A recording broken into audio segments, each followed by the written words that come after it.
So what's up mga guys, at meron naman tayong deliver dito na naman uli sa Laguna. So dalawang deliver tayo ngayon sa Laguna. Ayan, so itong kinuha niya guys, big size ng white. Ayan, at saka breeder size ng red.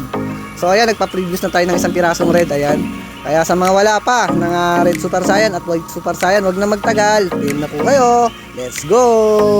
So what's up mga guys, at nandito na po tayo kay Bossing. So tatanungin natin si Bossing kung taga saan pala si Bossing. Bossing, taga saan pala tayo Bossing? Hindi po, dito po sa Rosario. Ayun, talaga ang ganda naman ang pwesto ni Bossing. Tingnan nyo naman guys, yung mga Christmas lights pa. Tapos yung mga water plant niya. At nandito naman yung kanyang mga alaga guys. So maraming salamat Bossing. Baka may gusto ko naman i-shoutout yan Bossing. Shoutout po sa lahat ng mga KM, dyan, mga lovers dyan, at saka mga English. Yun! Sabihin mo sir. Hoy, shoutout sa akin, Mrs. Andyan ako. So magsusundo pa pala si sir. So tagal namin kasi sobrang traffic, grabe. So ano pa ba hinintay nyo? Bili na kayo guys. So hanggang sa muli. Bye bye. Salamat sa panonood.